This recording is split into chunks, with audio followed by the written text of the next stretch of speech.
want to welcome you to this Good Friday service. For many, the most beautiful but also saddest service of the year. All the parts that you sing are in the bulletin, and if you need extra help seeing, there's some small flashlights right next to the bulletins and the narthex. We'll stay seated for the entire service and hear the story of John and sing and hear different songs of faith. Let's begin this time of worship.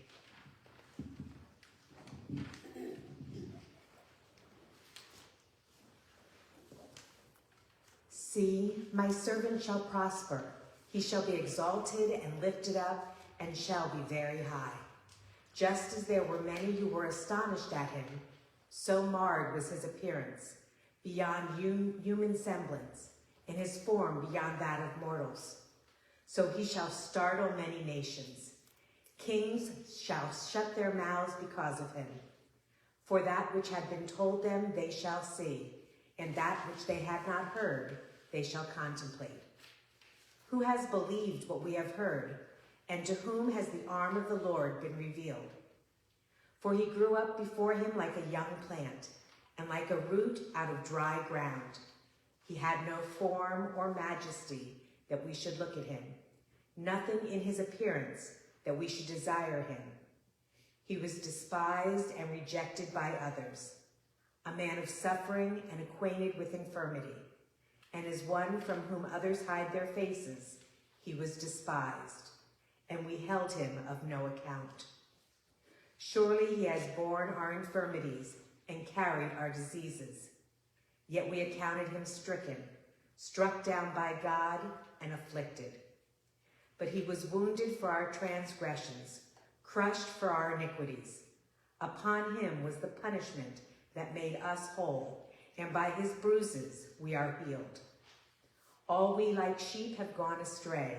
We have all turned to our own way, and the Lord has laid on him the iniquity of us all. He was oppressed, and he was afflicted, yet he did not open his mouth. Like a lamb that is led to the slaughter, and like a sheep that before its shearers is silent, so he did not open his mouth. By a perversion of justice he was taken away. Who could have imagined his future? For he was cut off from the land of the living, stricken for the transgression of my people. They made his grave with the wicked and his tomb with the rich, although he had done no violence, and there was no deceit in his mouth. Yet it was the will of God to crush him with pain. When we make his life an offering for sin, he shall see his offspring and shall prolong his days. Through him the will of the Lord shall prosper. Out of his anguish he shall see light. He shall find satisfaction through his knowledge. The righteous one, my servant, shall make many righteous, and he shall bear their iniquities. Therefore I will allot him a portion with the great, and he shall divide the spoil with the strong, because he poured out himself to death and was numbered with the transgressors. Yet he bore the sin of many and made intercession for the transgressors.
After Jesus had spoken these words, he went out with his disciples across the Kidron Valley to a place where there was a garden, which he and his disciples entered. Now Judas, who betrayed him, also knew the place, because Jesus often met there with his disciples. So Judas brought a detachment of soldiers together with police from the chief priests and the Pharisees, and they came there with lanterns and torches and weapons. Then Jesus, knowing all that was to happen to him, came forward and asked them, "Whom are you looking for?" They answered, "Jesus of Nazareth." Jesus replied, "I am he." Judas, who betrayed him, was standing with them. When Jesus said to them, "I am he," they stepped back and fell to the ground. Again he asked them, "Whom are you looking for?" And they said, "Jesus of Nazareth." Jesus answered, "I told you that I am he. So if you are looking for me, let these people go." That was to fulfill the word that he had spoken. "I did not lose a single one of those whom you gave me." Then Simon Peter, who had a sword, drew it, struck the high priest's slave, and cut off his right ear. The slave's name was Malchus. Jesus said to Peter, "Put your sword back into its sheath. Am I not to drink the cup that God has given me?"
So the soldiers, their officer, and the Jewish police arrested Jesus and bound him. First, they took him to Annas, who was the father-in-law of Caiaphas, the high priest that year. Caiaphas was the one who had advised the Jews that it was better to have one person die for the people. Simon Peter and another disciple followed Jesus. Since that disciple was known to the high priest, he went with Jesus into the courtyard of the high priest. But Peter was standing outside at the gate. So the other disciple, who was known to the high priest, went out, spoke to the woman who guarded the gate, and brought Peter in. The woman said to Peter, "You are not also one of this man's disciples, are you?" He said, "I am not." Now the slaves and the police had made a charcoal fire because it was cold, and are standing around it and warming themselves. Peter also was standing with them and warming himself. Then the high priest questioned Jesus about his disciples and about his teaching. Jesus answered, "I have spoken openly to the world. I have always taught in synagogues and in the temple, where all the Jews come together. I have said nothing in secret. Why do you ask me? Ask those who heard what I said to them. They know what I said."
said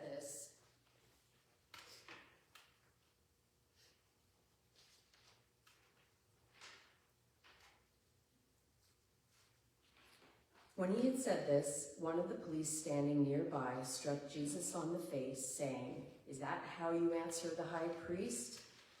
Jesus answered, "If I have spoken wrongly, testify to the wrong. But if I have spoken rightly, why do you strike me?" Then Annas sent him bound to Caiaphas, the high priest. Now Simon Peter was standing and warming himself. They asked him, "You are not also one of his disciples, are you?" He denied it and said, "I am not." One of the slaves of the high priest, a relative of the man whose ear Peter had cut off, asked, "Did I not see you in the garden with him?" Again, Peter denied it, and at that moment the cock crowed. Then they took Jesus from Caiaphas to Pilate's headquarters. It was early in the morning. They themselves did not enter the headquarters so as to avoid ritual defilement and to be able to eat the Passover. So Pilate went out to them and said, "What accusation do you bring against this man?" They answered, "If this man were not a criminal, we would not have handed him over to you." Pilate said to them, "Take him yourselves and judge him according to your law." They replied, "We are not permitted to put anyone to death." This was to fulfill what Jesus had said when he indicated the kind of death he was to die. Then Pilate entered the headquarters again, summoned Jesus, and asked him, "Are you the king of the Jews?"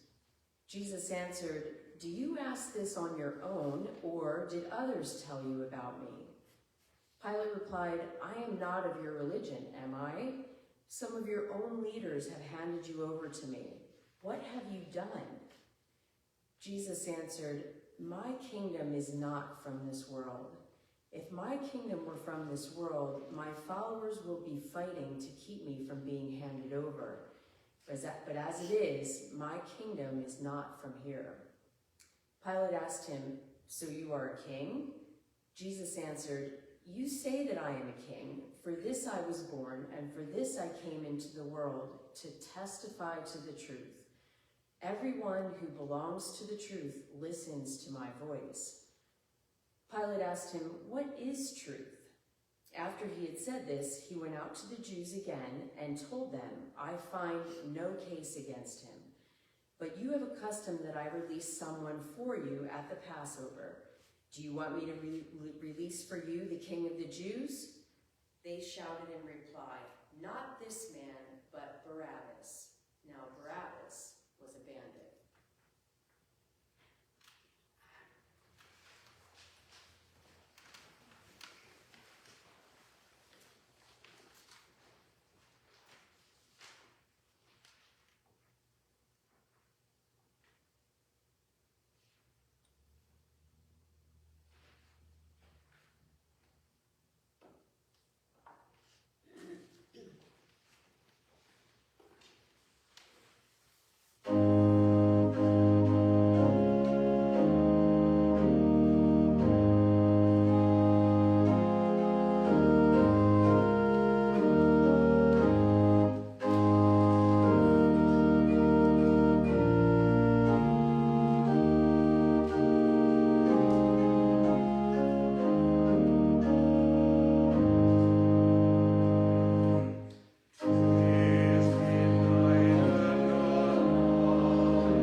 Then Pilate took Jesus and had him flogged.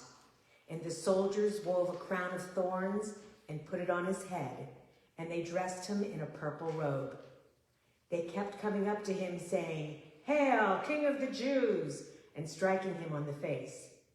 Pilate went out again and said to them, "Look, I am bringing him out to you to let you know that I find no case against him." So Jesus came out, wearing the crown of thorns and the purple robe. Pilate said to them, "Here is the man." When the chief priests and the police saw him, they shouted, "Crucify him! Crucify him!" Pilate said to them, "Take him yourselves and crucify him. I find no case against him." Simon Peter and another disciple followed Jesus. Since that disciple was known to the high priest, he went with Jesus into the courtyard of the high priest.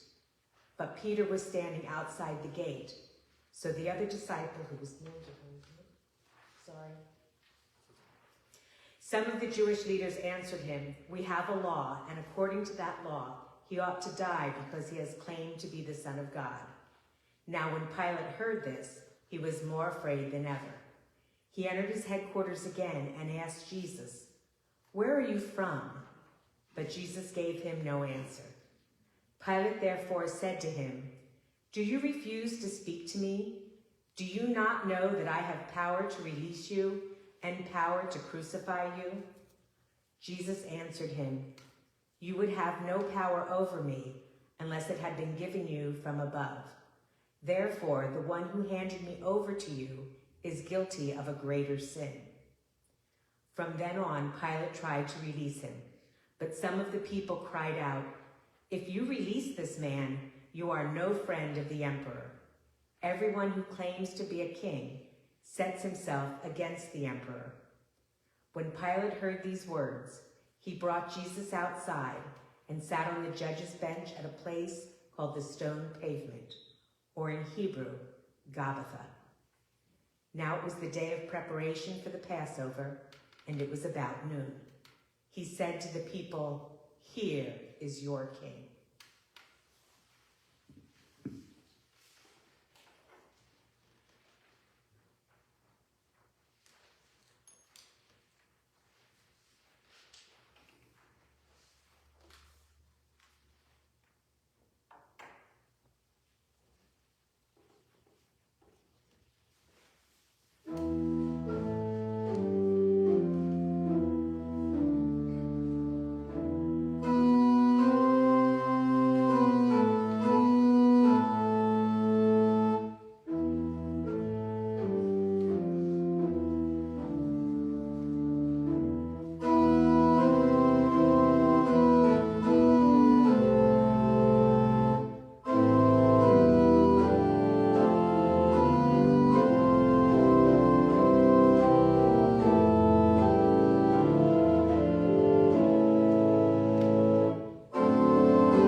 And they cried out, "Away with him!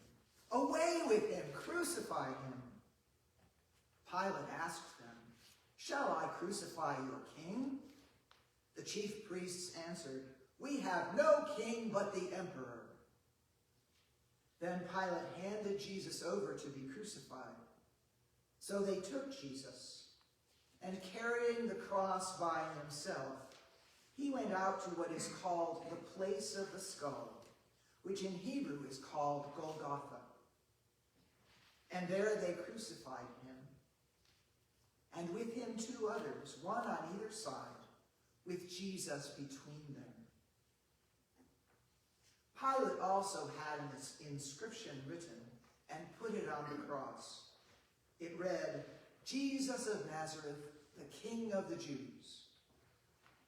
Many of the people read this inscription because the place where Jesus was crucified was near the city, and it was written in Hebrew, in Latin, and in Greek. Then the chief priests of the Jews said to Pilate, "Do not write the King of the Jews, but this man said, 'I am the King of the Jews.'" Pilate answered, "What I have written, I have written." When the soldiers had crucified Jesus, they took his clothes and divided them into 4 parts, one for each soldier. They also took his tunic. Now the tunic was seams woven in one piece from the top. So they said to one another, "Let us not tear it, but cast lots for it to see who will get it."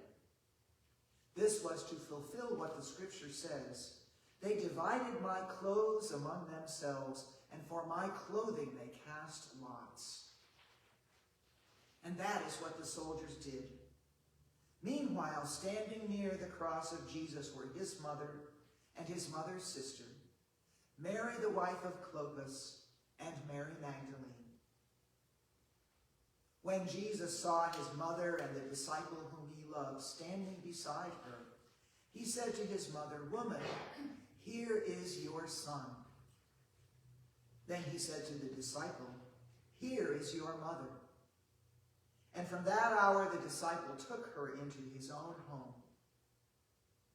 After this, when Jesus knew that all was now finished, he said, in order to fulfill the scripture, "I am thirsty."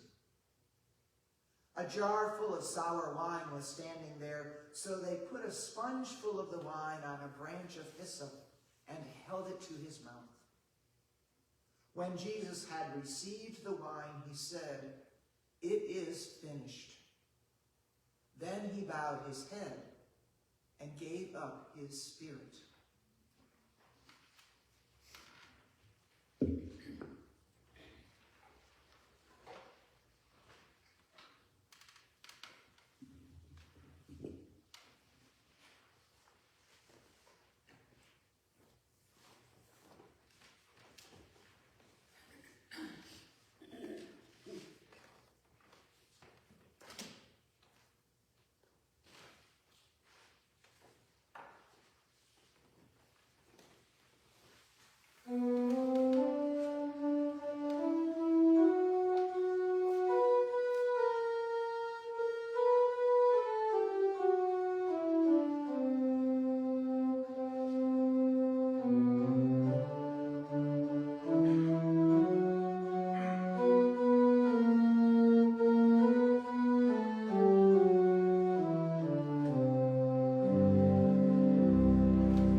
Since it was the day of preparation, The Jews did not want the bodies left on the cross during the Sabbath, especially because the Sabbath was a day of great solemnity. So they asked Pilate to have the legs of the crucified men broken and the bodies removed. Then the soldiers came and broke the legs of the first and of the other who had been crucified with him. But when they came to Jesus and saw that he was already dead, they did not break his legs. Instead, one of the soldiers pierced his side with a spear, and at once blood and water came out. He who saw this has testified, so that you may also believe. His testimony is true, and he knows that he tells the truth. These things occurred so that the scripture might be fulfilled. None of his bones shall be broken. And again, another passage of scripture says, they will look on the one whom they have pierced. After these things, Joseph of Arimathea, who was a disciple of Jesus, though a secret one because of his fear of the Jews, asked Pilate to let him take away the body of Jesus. Pilate gave him permission, so he came and removed his body. Nicodemus, who had at first come to Jesus by night, also came, bringing a mixture of myrrh and aloes, weighing about 100 pounds. They took the body of Jesus and wrapped it with spices in linen cloths, according to the burial custom of the Jews. Now there was a garden in the place where he was crucified, and in the garden there was a new tomb in which no one had ever been laid. And so, because it was the Jewish day of preparation, and the tomb was nearby, they laid Jesus there.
Every year it seems we tend to use this gospel passage because it is seemingly complete. The other renditions of the story are shockingly short. They don't go into the same kind of detail. Doesn't mean that this one's totally accurate. But it does give us a sense of what the church was dealing with some 60 years after the fact, and trying to understand what had happened generations earlier. And of course, these two chapters are also usually the ones that we point to when we talk about the church's anti-Semitism. Because while I try to change as much as I can, it keeps saying, the Jews did this, and the Jews did that. Well, who are you going to pick on? The Jews or the Roman Empire? No choice. I've preached about Good Friday for years, and I've heard a lot of Good Friday sermons that try to figure out a way to blame a particular group. They want to blame God. They get very fatalistic. They get all predestinationist on you. And I don't buy any of it. I think if we take it seriously, not if we fall back on the way we've been taught, but if we take the scripture seriously, look at all the stories, the one thing that the conclusion I come to that most people don't want to come to is that it was people who killed Jesus. It wasn't God. It wasn't just the Romans. It wasn't just all the Jewish people. That's just plain silly. And it wasn't even all the Jewish leadership, because some were followers. The problem is that we've all been raised on the hymns and choral pieces and scripture and worship that seem to find blame where it doesn't really belong. We have to take scripture seriously, not literally. And one of the things I think is very true, and it comes through in a lot of the music we sing, but it comes through, I think, in a way that's not helpful to us, is that it was people just like us who did this to Jesus. And when we read the stories and we see how Judas is demonized and groups of people are demonized and Pilate seems to get a break when he was horrible, we recognize that we can't pinpoint the blame except on people.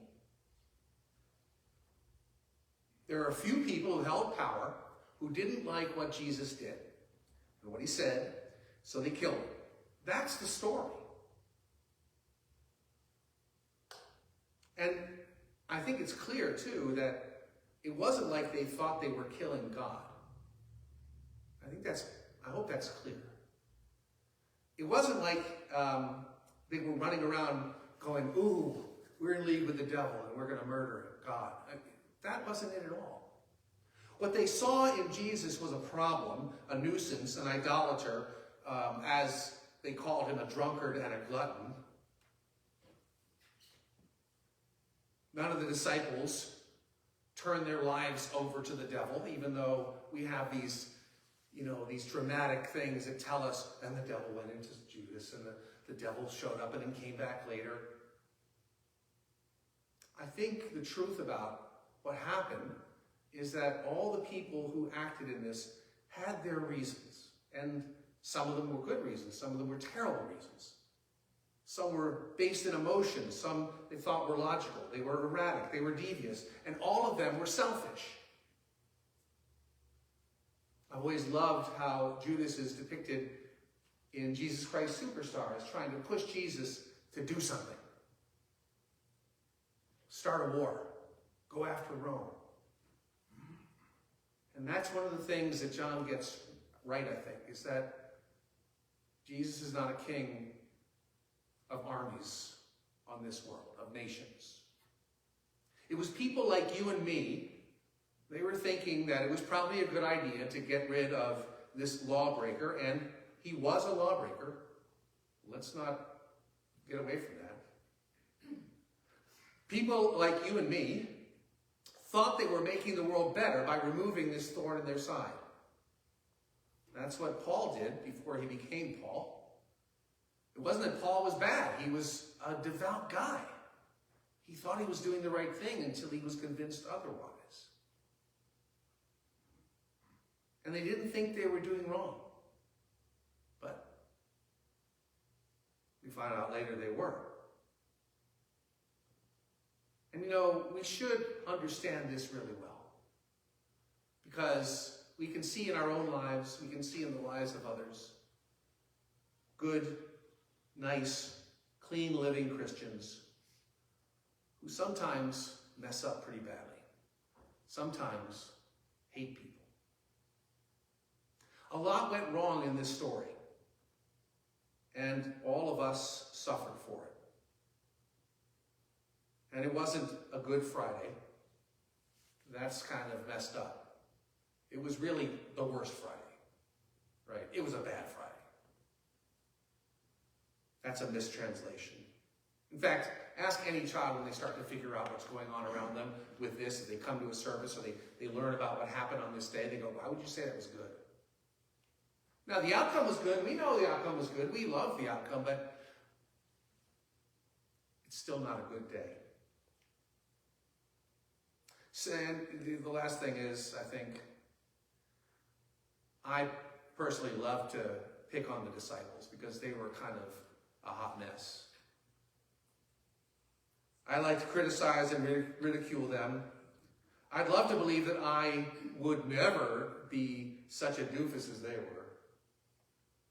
But, that's wrong. We probably would have done some of the same things. We probably would have said, Jesus, one of us should be on your right hand, the other on your left, because we're the best. We probably would have pulled that sword out and cut somebody's ear off. We might even have turned him over to make a little cash. And that's why I guess ultimately we kind of are to blame. I mean, people like us are to blame. We'd be the same way. It's really easy for us to pick on them and say there's something wrong with them, but if we can just put ourselves in their place and have a little empathy, it might allow this day to sink in a little bit more closely to our hearts and convict us of our own judgment and lack of insight, and maybe to find a place of forgiveness for them. Empathy would remind us that because we are no different from them, the outcome would have been no different than it was. And we should just take a breath and find it in our hearts to see us in them. On this worst Friday ever, I'm just glad we weren't alive then. But we can learn. And we can allow the lessons of this day to teach us something new about ourselves.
Since then, we have a great high priest who has passed through the heavens, Jesus, the Son of God. Let us hold fast to our confession. For we do not have a high priest who is unable to sympathize with our weaknesses, but we have one who in every respect has been tested as we are, yet without sin. Let us therefore approach the throne of grace with boldness, so that we may receive mercy and find grace to help in time of need. In the days of his flesh, Jesus offered up prayers and supplications with loud cries and tears to the one who was able to save him from death, and he was heard because of his reverent submission. Although he was a son, he learned obedience through what he suffered, and having been made perfect, he became the source of eternal salvation for all who obey him.